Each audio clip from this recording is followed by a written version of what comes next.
What is up, cool cats of the interwebs? It is your girl Haley, back at it again with another episode of the pre-review crew. Before we get into the games for March and May, April and May, I apologize. Um, we are going to introduce who we have for our group tonight. So we, as always, have Brennan Hello. and we have Mike. What's up? Okay, so we're going to kick it off with the games for April. We first talked about No Rest for the Wicked. It's an action RPG single player game. It's developed by Moon Studios and published by Private Division. It came out on PC, PS5, Xbox Series S and X. Now, this was an early release on April 18th, so it does not have any open critic scores at this time. I played this. I definitely bought it. And I gotta say that I think on Steam upon its initial release, I believe it was mixed. But let me see what it is now because I forgot to check. Mostly positive. It is mostly positive. Okay. So what I was originally reading before even playing it was that the performance was not great. I'm not sure if there was a patch that came out between the launch. Are you on the page, Mike? Did you see maybe had a patch? Maybe there was a performance patch. I'm not sure. Hold on, let me get back on. But the performance was definitely an issue. I guess just kind of not optimized very well. One of the top comments says that they have already released 3 patches for the game in 4 days. Oh, that's amazing. Okay. Which, well,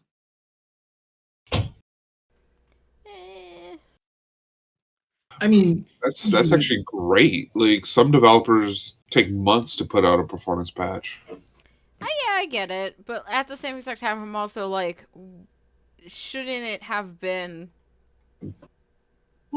okay from the jump? Well, you also got to realize that this is early access, so you can't really be. I mean, you can be judgmental, but you can't be like, this game's a complete piece of shit, because it's like, dude, the game's not even fully out yet. This is basically a glorified demo. Yeah, I get that. Yeah. So good that it was patched. Yeah, because I mean, I feel like I noticed that it went from mixed to mostly positive. The other complaint was that there's only like one section of the game out right now because it's only in early access. So a lot of people like there's no end game, like it's like not finished. But also like, yeah, duh, as Mike just said, it's a glorified demo. So of course you're not going to get the full game. So yeah, complaints, but complaints that can be fixed, right? Like nothing inherently bad about it. I was seeing a lot of comments of people being like, "I didn't like this because it's not like Diablo," and it's like, I think and I know that in some of their marketing, and I think some of the developers are on record of maybe possibly saying that it was, like maybe inspired by or looks like Diablo. I can't see anyone picking this up and thinking that, oh, this is going to be Diablo. You just have to watch a trailer and you realize that it's not. Anyway, my own personal thoughts was that it was pretty good. I really enjoyed it. I like the combat system. I think it's really interesting. It's one of those things where you do light attacks and charge attacks, and you kind of fill up a meter in order to do the special attacks. So you kind of have to be like decent enough with the combat system to be rewarded to actually pull off big damage, which is nice. It's not like waiting on cooldowns or like resource management or whatever. It's mostly just you kind of have to be okay with the game. Like it rewards you for being good. I guess, getting hits in, which is nice. Very slow, very Dark Souls like. Um, Even the level design, to my surprise, was very, very similar to Dark Souls. And I think I was telling Mike this last week after D&D. Um, so like Dark Souls 1 specifically, it's open world for the most part, right? Not open world, but the world is fairly open to the player. And there's a lot of like cute little shortcuts that you can find that make the world kind of feel like a cohesive, coherent, blended world. Everything kind of makes sense. When you wrap around the undead church and you take the elevator down and you're back at Firelink Shrine, the place that you start at, you kind of feel like the world is a real place because they all kind of connect. It's really nice. This game takes a lot of inspiration from that with a lot of little hidden shortcuts, and it rewards you for exploration in a way that, again, similar to Dark Souls, and I'm gonna compare it a lot to Dark Souls because that's who's kidding who. This is the inspiration for it. Like, there's no getting around that. Um, but in Dark Souls 1, a lot of side paths that you can explore off to, there's usually almost always some kind of item to pick up or a chest. You get rewarded for going out of your way and off the beaten path. But what's nice about Dark Souls 1 specifically is that you never really have to backtrack because the level is designed in a way that it kind of like loops in back to itself. You're not walking backwards, you're continually walking forward until it kind of loops you back onto the main road that you were on. So it never really feels like you're backtracking, but you're back to where you were in this nice way. It's very difficult to explain with words. It's a lot easier to show you, but No Rest for the Wicked does a very similar thing in that every time you run off the beaten path, you can go off and explore, and eventually, if you follow that little side path, it'll wind back onto the main path. So it always kind of feels like you're not only being rewarded for exploration, but you're never losing time. It always feels like you're moving forward in a way. There's never walking backwards. It's just designed in a way that you're moving forward, but in a loop. Again, difficult to explain, but I like that. I was very impressed with the first area's level design. Really liked it. Also like the verticality of it. The fact that your character can kind of like jump over certain things or climb up on, blocks that you ever play a game and you're like, yeah, I should be able to climb on that. For the most part, in No Rest for the Wicked, you can.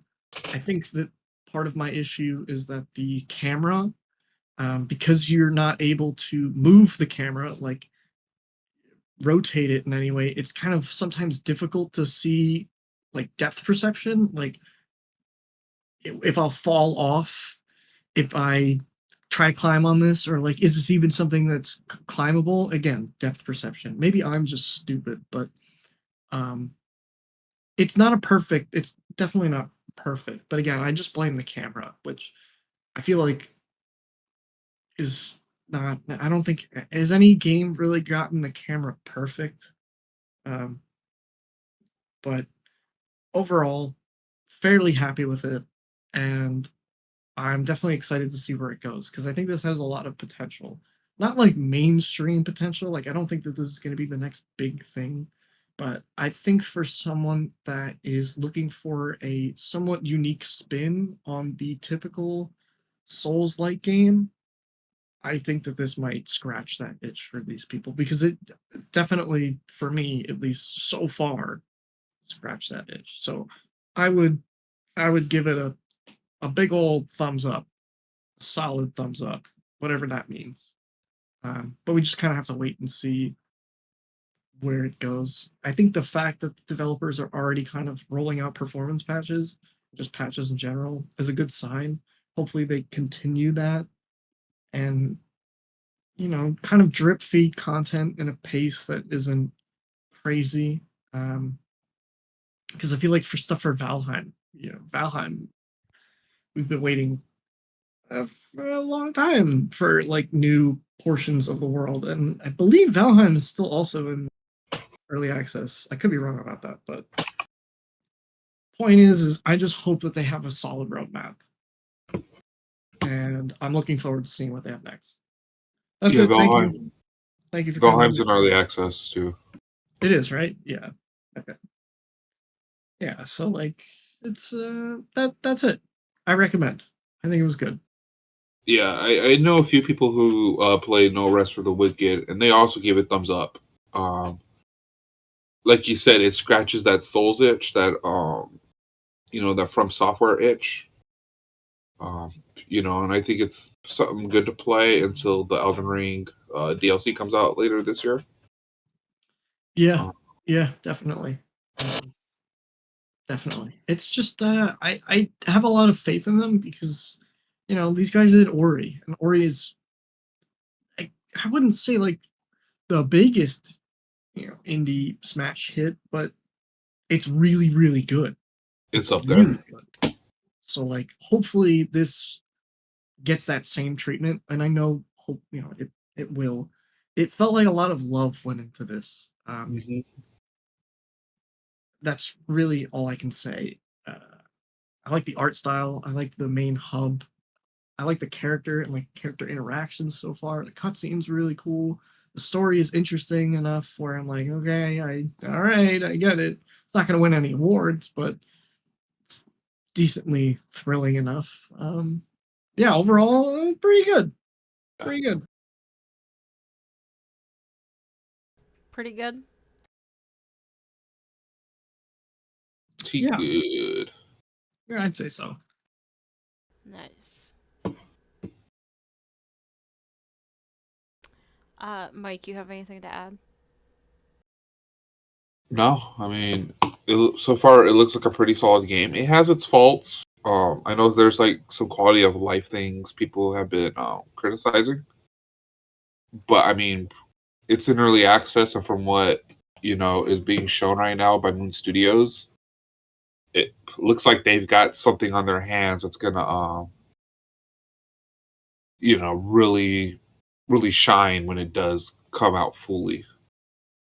So it looks like their early access roadmap is, of course, the launch. Then they're going to do multiplayer, release another area, and then go into further updates. So I'm super excited about this game. It looks really really cool. I've been watching a lot of gameplay on it. I do want to play it, but I think I'm going to give it some time, just because I would prefer to wait until there's a bit more out um, to sink my teeth into it. So, like, I have it on my wish list though, but I think this is awesome because when you look at something like Ori and the Blind Forest and then compare that to this, they're like two totally different games. So I'm so surprised that they were able to pull this off, and I'm very happy for the studio that seems like it's going in a great direction as well. So I think this is definitely going to be a game to play whenever it's fully completed and everything's out for it. I think this is going to be a big contender. So, contender for what? I don't know. We'll see. We'll see if it wins over my heart more than Diablo 3 has. Diablo 4, holy shit. I did not like Diablo 4. Neither did I. Like, I I liked that it was dark, but that was about it.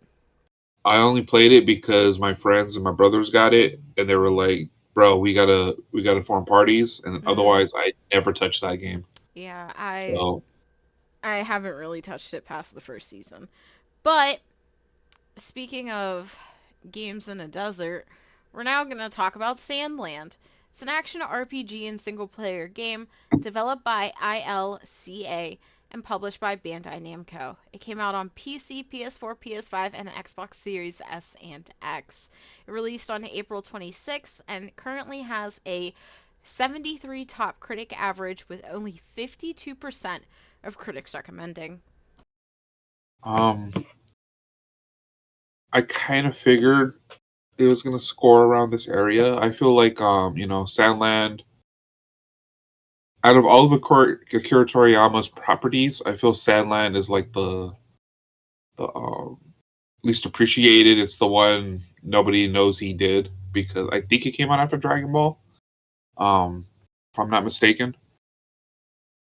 So I was actually really surprised that they made this into a game. Like I figured they would have done Dr. Slump before they did Sandland. Um, but from what I'm hearing, it's got a lot of flaws, but people are saying that the vehicular combat in this is like on point.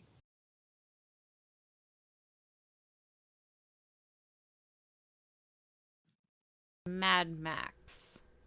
Essentially, if Mad Max was a comedy. Yeah, I watched a video of I watched this one guy, Mortismal Gaming. I really like him. I'll give him a shout out.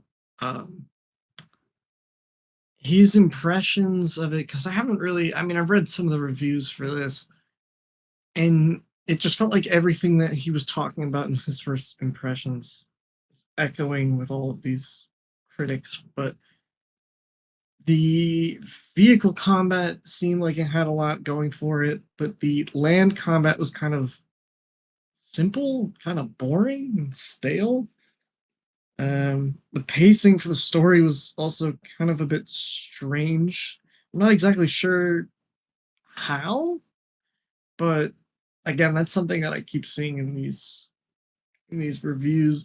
The last thing was that from Mortismal, he was saying that the world is kind of barren. There's not really much to do, and if there are side quests, they're either just kind of repetitive or boring, or repetitive and boring. Um, so I feel like we can kind of just chalk this up to a game that, if you're a super big Sandland fan, you might enjoy this, but the casual person probably wouldn't. Um, Mortismal Game was saying, even himself, he was like, "This game isn't necessarily something I would like," but he's like, "But I want to give this to my son. I feel like my son would really like this," and that kind of like that sentiment right there, kind of like, yeah, that really, yeah, it put a nice little bow on everything. I'm like, okay, so I don't want to say it's a game for children, but maybe it's a maybe it's a game for, maybe children would like this game. I don't know. I don't know how else to say that. Yeah. Yeah, like I was saying earlier, I do appreciate that they did Sandland because so much Dragon Ball in the past few years. Um, but yeah, like you're saying, I think it is a bit more enjoyable for children. I don't mean that like in a bad way, uh, but it just feels simple. I mean, at the end of the day, sometimes I want a simple game to play, but I think it's just a little too simple at some points. I just feel like maybe this, I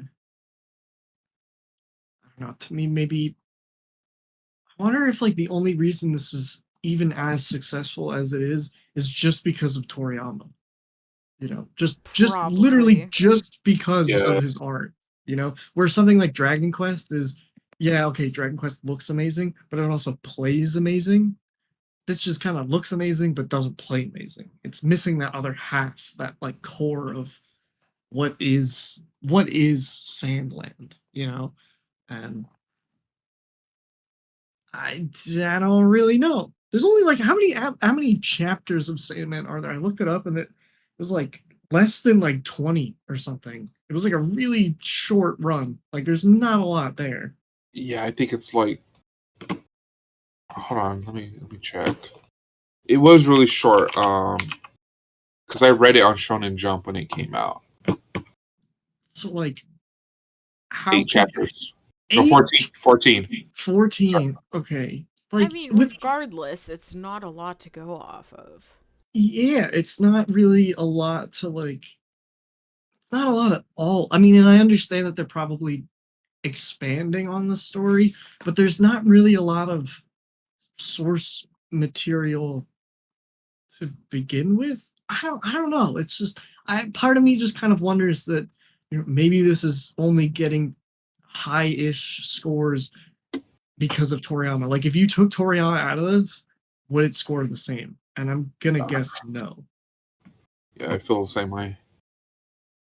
Based purely on gameplay, based purely on the moment-to-moment gameplay. That's it, which, is most of what you're doing outside of looking at something, right? The other half is playing something, and, well, as Mike said, it's kind of simple, which, isn't the worst thing of all time, but this isn't going to sell gangbusters. It's just not.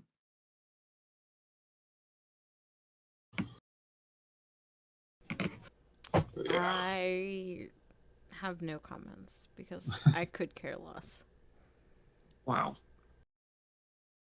It's not like a game for me, and in all honesty, I don't like a lot of the anime games that they put out, like the anime based games that they put out, um, because most of them are just fighting games.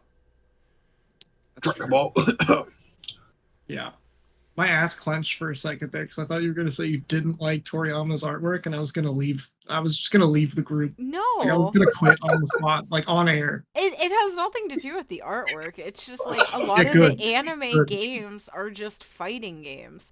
And Yeah. then you get a game like this that comes out that, is a different combat system. Still, whatever. And it's just a disappointment. Haley, I was going to stare at traffic for the next couple hours if you said that you didn't like Toriyama's artwork. I have nothing against his artwork. I'm talking about the game, not the damn art. He was gonna go play at a 4-way intersection.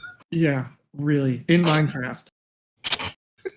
Like, it's all about the game, and I'm just like, that's like Kaiju number 8. I'm super excited that the anime is Um, out for that, and it seems to be getting popular, but they're gonna make a video game about it, and guess what it's gonna be?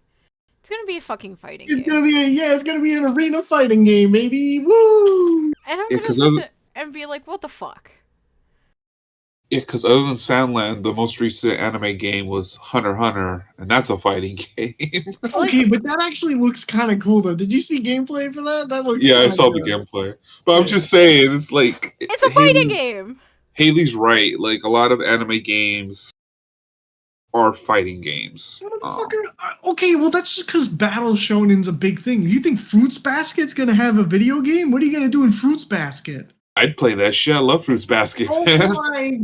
I mean, there's nothing against Fruit Basket. It's just that's the easiest thing to make Yeah, more money. Is like we need extracurricular stuff. They can sell the hell out of merch, but the Battle Shonens have like, oh, we can just turn this into an arena fighter like JJK, and that game sucked ass. it Sorry, did. They I'm have a just Demon I'm just Slayer pissed. one too.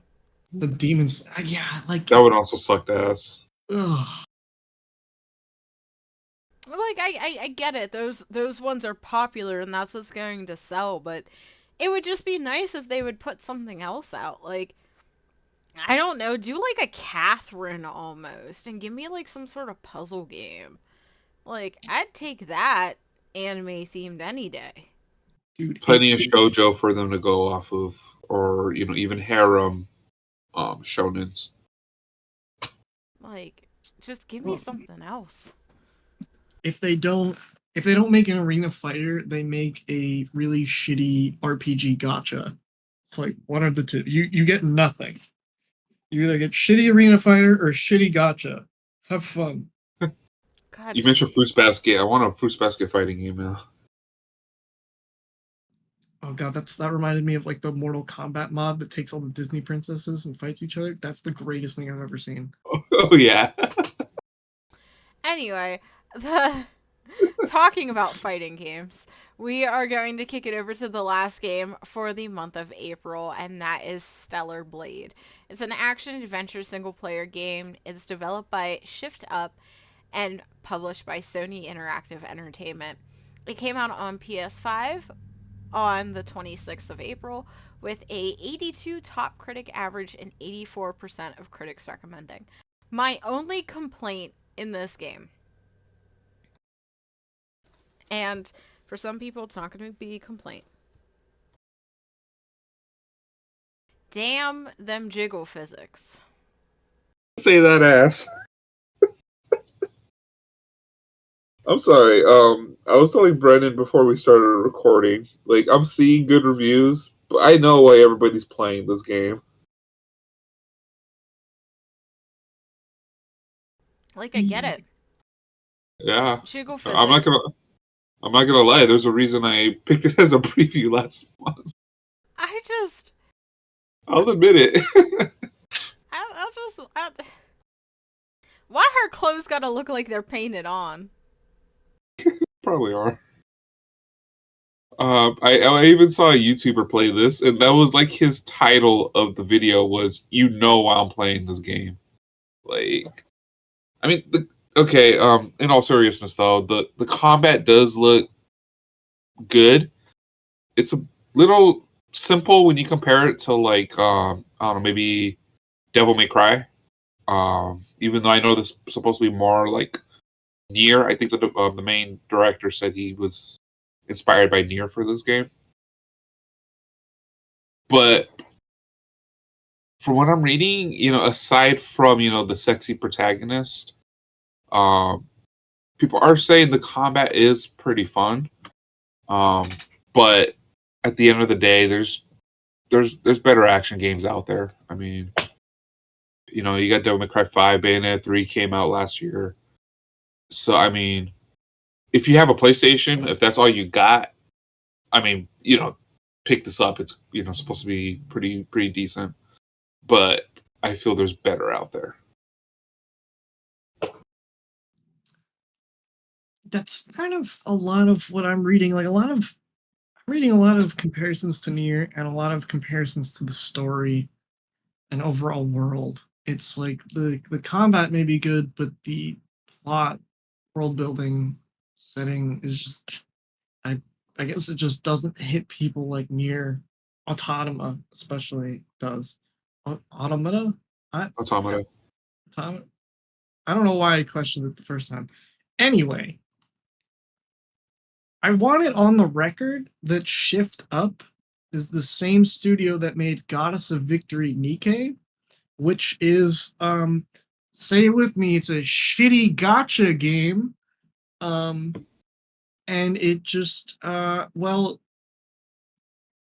it just features a lot of girls in skimpy clothing that have large assets. Um Emphasis so on the ass. emphasis on the ass and assets. Yeah.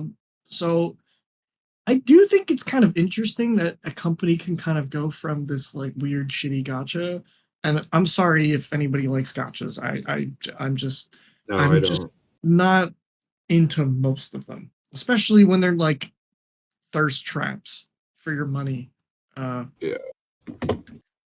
and I feel like that's there has to be some of that in Stellar Blade, but I feel like you kind of almost have to commend them from going from this little phone game essentially to a full blown AAA PS5 exclusive game. I think there is some merit there, despite the intention, despite the audience that they're trying to hit, whatever. I think that that's kind of a huge jump, you know, to start off with this phone game and then go on to AAA PS5 exclusive. Like that that has to say something about your ability to make a game. So I just think that that's worth mentioning. But yeah, there's Nikkei has a lot of sorry, I lost my train of thought. Oh boy, I can't stand up. Oops, they've got boobs everywhere. That's Oh what I'm. my god. Yeah, yeah, no, Yeah. it does. I remember when that game came out, and I was like, "Oh, that sounds interesting." And I looked at it, I was like, "Oh, that's why it's interesting." Yep. Yeah. I don't want to say that this game is only like. I, I don't want to. Okay, well, we'll pose the same question. If you take the boobs out of this game, is it still good? Yeah, Maybe. I think they understand sex sells. But yeah, it's just decent game. But I just, like I said, there's better out there, and like Brandon was saying, I kind of commend them for trying something different. But you know, I'll just go back to Devil May Cry 5. I never beat Dante Must Diet mode, so I I've been watching the Rad Brad play this because of course he's my go-to for everything. And I do want to play this. Like outside of just being sort of sick of the jiggle physics because it's so unnecessary. It just looks cool and it looks like a fun sort of like hack and slash that I can just sit there and sort of rot my brain with. Um but honestly, you take the jiggle physics out and can this game even stand? I I think it's good in the sense that I think PlayStation needs more exclusives. But because when you have an exclusive, you got to make it a great exclusive Yeah. if you want to sell them consoles. And I don't think this is a game that's going to sell consoles. Yeah. Uh, I think this is just it's a good game for what it is. It's a good release for right now. I'm yeah, surprised that Sony took such a big risk with it, but I think it'll I think it'll pay off enough, but I don't think it's going to pay off as much as they would like it to. But it has like decently good reviews. So like it is what it is. yeah. Either way, jiggle physics. But now we're going to get over into May. Spring on over there. And we're going to talk about Indica. I'm probably pronouncing that wrong. It's a puzzle horror single player game. It's developed by Odd Meter and published by 11-Bit Studio. It's coming out on PC, PS5, Xbox Series S and X on May 2nd. Yeah, this game looks like a trip. When I was, going through the May releases, so I can find something to talk about. This game tripped me out a few times in the trailers. They do some really creepy stuff. Like for some reason, there are points where they like zoom the camera in on the character's face, but in like a really weird and almost twisted way that it looks unnatural and a little almost what's the word I'm looking for? Um, demonic in a way. Um, but I love horror games. I try to give a lot of horror games chances, and this is kind of one where I'm looking at it. I'm like, okay, it reminds me of kind of old Silent Hill, but and Clock Tower. Um, so this is kind of something I'm like, okay, maybe I'll give this a chance just because it looks a little, while it's taking inspiration from stuff, it does look a little different, a little more unique compared to what you normally see from horror these days.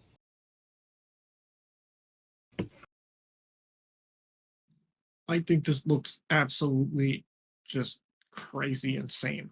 The one thing that I really like is the UI is all like in at least in IGN's official gameplay trailer. They'll do like little flashes to what looks like a skill tree almost. Yeah, And like the skill tree is I want to see if I can pull up a picture, but it's like it looks very like retro, like it's like a very retro font and icons. And it's so juxtaposed to like what you're actually look like. You have retro kind of UI UX, and then like gritty realistic horror visuals, and the zoom in with the camera's wild too, dude. I hate that. That is unsettling. Like this looks really interesting. I feel like there's I mean, I'm not one to play a lot of stuff like this, so to me, I can't think of any other game that even looks remotely close.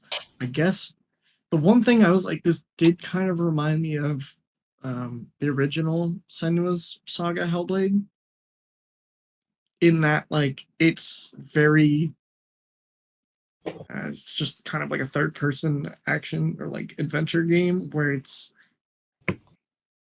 I don't know, a lot of puzzles and very trippy stuff going on. But I think it ends there, the comparisons. But I can't think of anything else that this reminds me of. I I'm not gonna lie, I was looking this up and I was like, what the fuck did Mike pick? The fuck. And so if you don't know or haven't heard about this game, it is set in an alternative Russia at the turn of the 19th century, where religious visions clash with harsh reality. Indica tells the story of a young nun who sets on a journey of self discovery with the most unusual companion by her side, the devil himself. And that was really cool. I was like, okay, okay. Because like the one background for this is just her and then like a whole bunch of like older nuns like screaming at her. And I'm just like, is this a movie? Like I for real thought that Mike pulled a me and picked a movie game because I was like, these graphics just look a little unreal. But no, like it's crazy. I'm so ready for this. Will I play this? No, it looks scary. And I'm a little scared. That's exactly why I want it. If it doesn't make me piss my pants, I'm disappointed. But it looks really fucking neat. Yeah. Like this is going to be it's not it's not going to be award worthy, I don't think. And I think that'll be a disappointment because like Brendan said, there's nothing out there that really makes me go, okay, this is similar to this. Um, but if it can pull it off, maybe. Maybe it'll get like a good like story one or some sort of like indie award, which I would hope it would win if it's really good. But I mean, it has potential. We sort of just have to wait and see. Yeah. But this one took me by surprise. I was like, I didn't even, this was not on my radar at all. This is the first time I'm hearing about it. I'm just like, what the hell is this? Um, Odd Meter has put out one other game, and that is called Scarlith. It's the Archer's Tale. It's a bow and arrow VR shooter.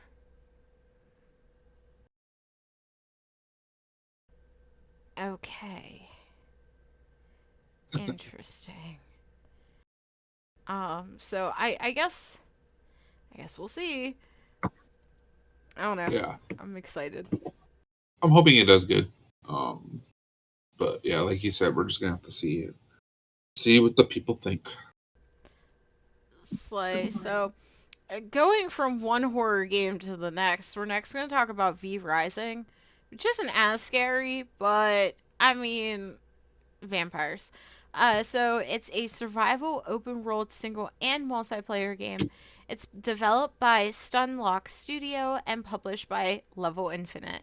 It's coming out on PC and PS5 on May 8th for PC and at a later date for PS5. Okay, I picked this one. I'm excited because I picked this up when this game came out in early access, and they had a big content patch, oh, maybe like a year ago, and I replayed it for that, and now I'm gonna replay it again on May 8th. There's just something about this kind of, I don't know how to explain it.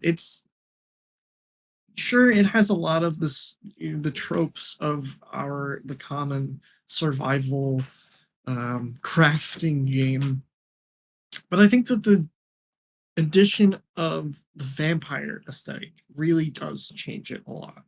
Like, for example, normally in most crafting survival ARPG games, you don't really do shit at night because it's really dark and you can't see anything. Typically, that's where you just kind of like go to bed and then wait for the next day. But in V Rising, you're a vampire. So it's flipped. You go out during the night, and during the day, your skin burns. But what's fun and kind of interesting is that like you the shadows in the world move with time, right? So and not only that, there's a lot of like little hidden paths in the woods, like off to the sides of roads for traveling during the day. So like you're constantly kind of just like hopping from one point of shade to the next point of shade. It does shake things up a bit in a way that I find really interesting. It's also kind of cool where like if you're in the middle of a boss fight and it goes from, morning comes, it makes it makes the boss fight like infinitely harder, trying to not only balance the boss fight but where you're standing. I like games that make you think about where you are and how you traverse the world, because most games you just kind of hit the stick or hold W and just go. You're not really thinking about where you're going or how you're getting there. That's why I really like Death Stranding, to be honest, is because you actually have to like look where your feet are. It's just interesting because most games don't do that. So I like this. I also just really like the vampire aesthetic. Um, I really, I think the castle building is really cool. It genuinely, you could kind of just make it make a vampire castle, and it doesn't really feel cheesy. I mean, like there are a lot of cheesy, quintessential vampire elements in it, but it's still the building is nice. It's simple and it's easy to make stuff that looks good. Um, I'm a big fan of V Rising, and especially this update is particularly really cool. I know that they're going to redo some of the beginning areas to make it a little different. Um, they're adding Dracula, I think is like the main big bad guy, which is fucking awesome. They're adding Simon Belmont as like a boss. That's really cool. Like, come on, there's a lot of new weapon types, and by a lot of new weapon types, I mean two. I think it's whips and bows. I'm speaking purely off of memory.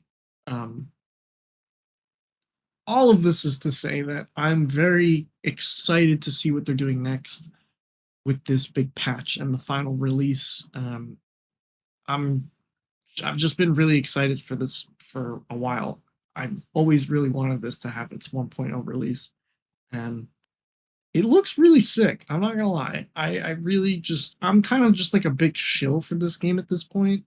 Um, like even a friend of mine a couple weeks ago, she was like, Have you ever heard of this game V Rising?" And I was like, "Lady, please, yes." She's like, "Oh, like if I buy it, would you want to replay it?" I'm like, it's already installed. Like it's just buying the game already, Like, oh, I'm teasing me. Let's play this. Like, I just like this game a lot, and I'm excited for this new update. Even if there's not much added, which I mean, I know that there will be, but I mean, I don't want to say like a lot, a lot. I don't want to make it seem like it's a whole new thing, but honestly, any addition to this game I think would be really cool. And I think that they're also adding controller support, which is nice. Just a lot of like little stuff that I feel like kind of adds up to culminate into this big 1.0 release. If no one's checked it out so far, hopefully this will be the push to have people finally check it out, because I do think that it's a survival crafting game that does things just differently enough to separate itself from, you know, all the other games like Rust, Seven Days Die, Valheim, stuff like that. Big thumbs up from Brendan. Just a thumbs up all around today. We're in a good mood. Yeah, I've seen this game before. I love vampires. and I love Castlevania. Like that's exactly what I thought of when I first saw this game. Was oh Castlevania, you know, top down Castlevania. That's actually interesting. And you know, it's funny. I'm saying it looks like Castlevania right now. I'm seeing that it's the Castlevania DLCs coming out when it releases. Uh, but yeah, I love vampires. I love vampire lore and all that. So this, like I said, I never picked it up because I'm not really big on early access or anything. Um, but I don't know. This is something I'm definitely going to keep my eye on, and I might pick up when it hits version 1.0. I would recommend, definitely. If you Yeah, even if you just kind of like just the survival of ARPGs, like it's just really tight. If you've ever heard of what is it? Is it Battle Right? It was Battle Right and Bloodline Champions. This is the same studio that did those. That same top Oh, down, very heavy ARPG. I think Battle Right and Bloodline Champions were both kind of like arena PvP games. And there's a lot okay. of I've never played PvP in this game, but I know that there is the capacity to have servers, like dedicated servers with a lot of PvP and like clans. They call them clans, but it's like guilds and stuff. Um, that if you're into that too, that's a whole community in this. It's you can go purely PvP or purely PvE. Actually, I don't think you can go purely PvP, but the PvP is fairly fleshed out, all things considered. Um, yeah, I don't know. I'm just looking forward to this. I know that the game, like, if the game were to be released tomorrow without any of this extra stuff, I would still be happy. So I'm even happier that they're adding all of this. Like, this is just cool. Um, this new snowy area too with Dracula's castle looks dope.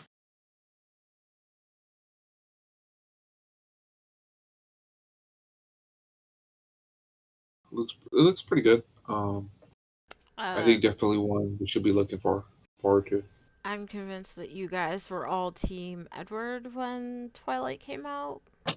You vampire fuckers. Um, I don't, Talking about I was Team Jacob the whole time. I don't know. I don't think I cared enough about Twilight to actually pick. But if I had to go vampires or werewolves, I would probably say vampires, to be honest. Knew it. Knew it. Yeah, Anyway, I've never seen a second of Twilight. I've never read a page, but Team Jacob. I don't know. I just remember when those were coming out and all the kids. Oh my gosh, I'm Team Edward. No, I'm Team Jacob. Mike is definitely Team Edward through and through. Anyway, Yeah. the last game that we're going to talk about for the month of May is going to be Senua's Saga Hellblade 2. It's an action adventure single player game developed by Ninja Theory and published by Xbox Game Studios.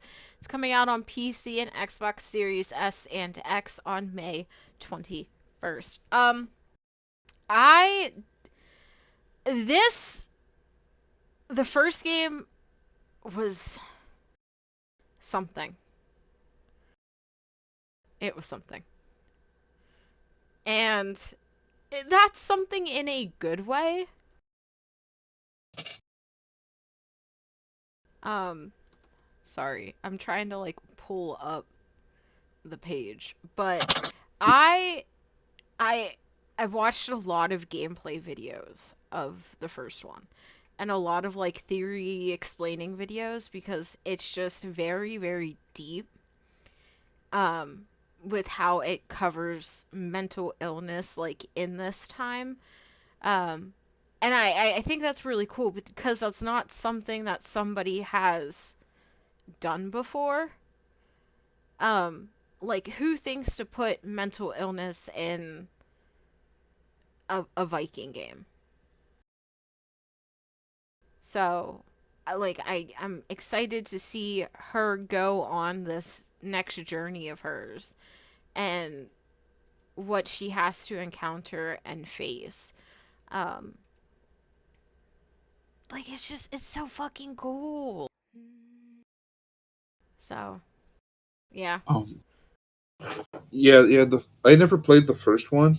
Um, I did see gameplay, and yeah, I did see it was that they did touch on mental illness, which I mean I give kudos to. Um, Not a lot of people want to touch that subject, and when they do, they usually get it wrong. Um, just so the viewers know, I'm actually uh, schizophrenic, so a lot of times when I see that stuff, in TV, movies, video games, it's done very, very wrong. But from what I saw of the first Hellblade, it was kind of handled in a much better light.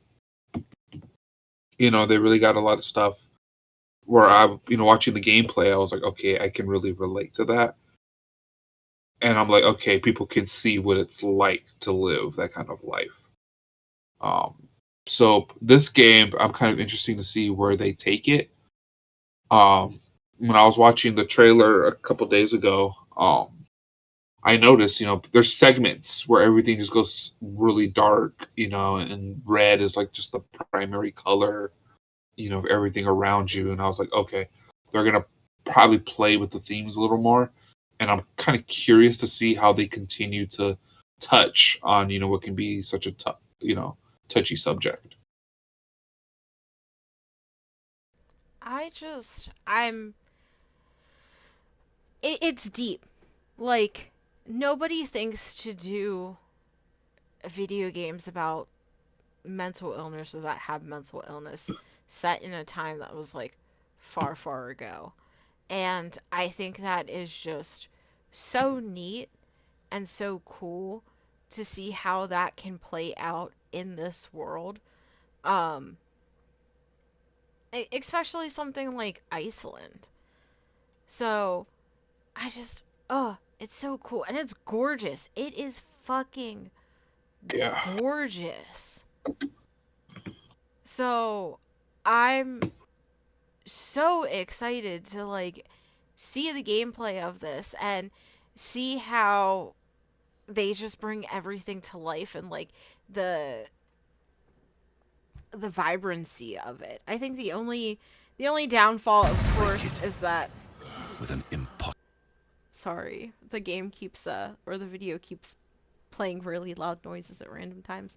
Um the only downfall I think to this is that they're putting it on the S, which we know quality isn't the greatest when you're going between the S and the X. So I'm hoping that they're able to keep that quality there and maintain the quality that I would expect that the X has to the S. But I mean, we'll see. Yeah, I'm kind of worried about it being on the Series S too. Um, just because, from the trailers I've seen, I know those are from the PC and the Xbox X. There's no way you could convince me that was Xbox Series S gameplay. Um, so it's kind of like with some of the things they do graphically too. Uh, like I said, like when it goes dark and it turns red, I could imagine on the S that's probably not going to translate as well. Just because like the depth of color that you need. So I am kind of worried that this is not going to play very well on the S. Everybody playing on PC and Xbox X is going to be like, holy crap, this looks amazing, gameplay wise. And everybody at the S is going to be like, it's a little dark and it's hard to see.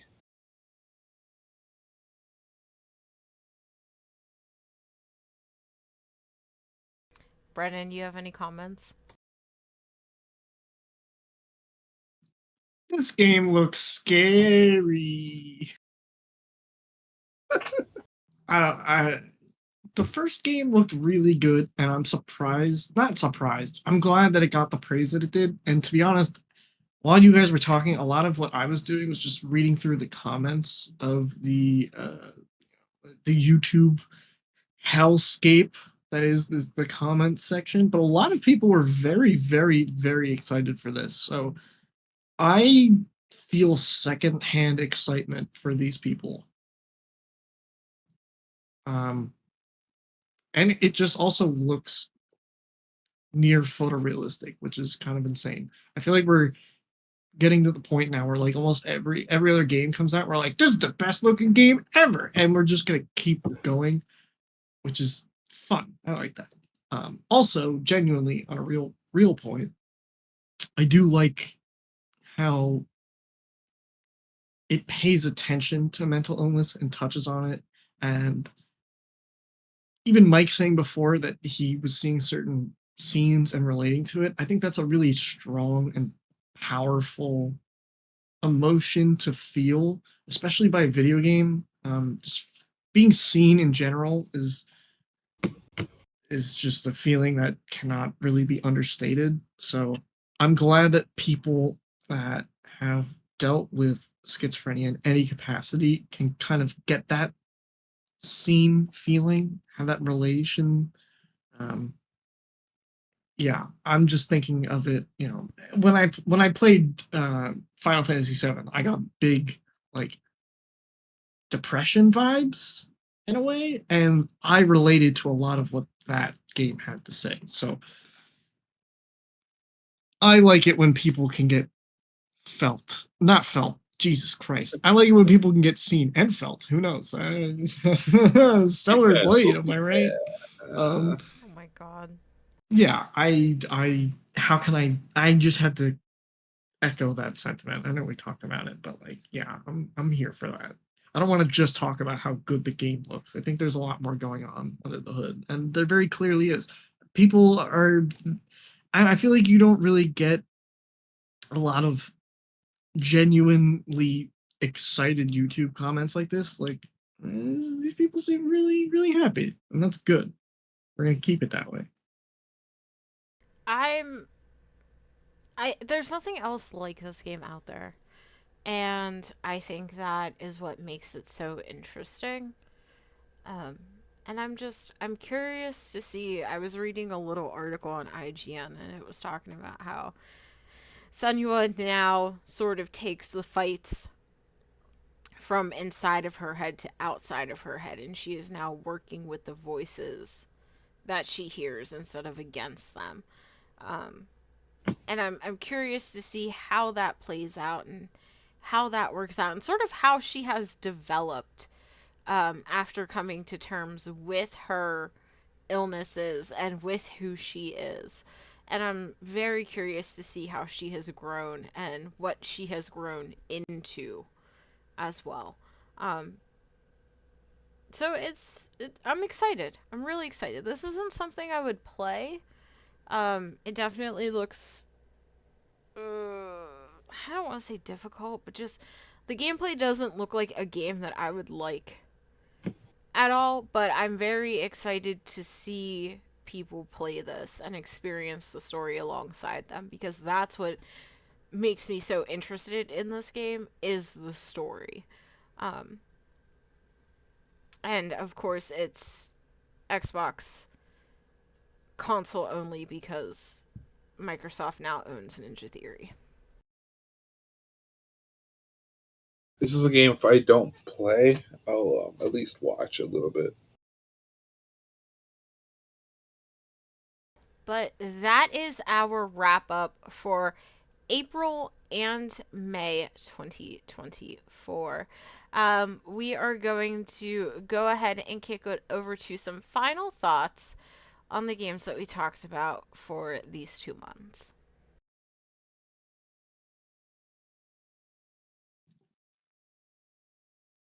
Overall, this all looks pretty good. We got spooky vampires. We got trippy ladies doing trippy stuff. We got big booty ladies doing fighting stuff. This all looks very good. Big, big good for May. May everyone have a great May. Uh, those are my final thoughts. Those are my only thoughts. I'm still stuck on the Stellar Blade stuff, dude. I'm sorry. Okay, Mike, do you have anything else to add? I just will say it looks like May is be a good month for us. We got some very unique looking stuff coming out, so I'm looking forward to it. I feel that 2024 has a few months where there's no, there's AAA titles coming out, but they're being kind of marred by a lot of smaller indie titles, and I kind of like that. So it's nice to see that, even though we're not being rushed by AAA like we were at the beginning of the year, there's still stuff, that we can look forward to. So I we're really kicking it to the middle of the year and things really pick up around this time, especially going into June and July. Um, so I'm excited. It seems like the games are picking up. We're having a lot of bigger releases, and some pretty interesting indie ones like that in Indica. So I'm curious to see what the rest of the year brings. But I think I'm really interested to see what May brings specifically, um, with all these games that are coming out. So, my pockets are gonna be filled with dust this summer. I really want to buy Hellblade. Like, I really want to buy Hellblade. Not Hellblade. Stellar Blade. My bad. Hellblade. I would not play that game. Looks like it would give me the frights. Stellar Blade, on the other hand, jiggle physics. And on that note, we are going to end this episode of the pre-review crew here. I hope you have a good day, afternoon, evening, wherever you are in the world, and we will catch you next time. Goodbye. bye. Bye. I love you. Oh, jeez. And I'd probably suck a dick for a Klondike bar. Brendan definitely would.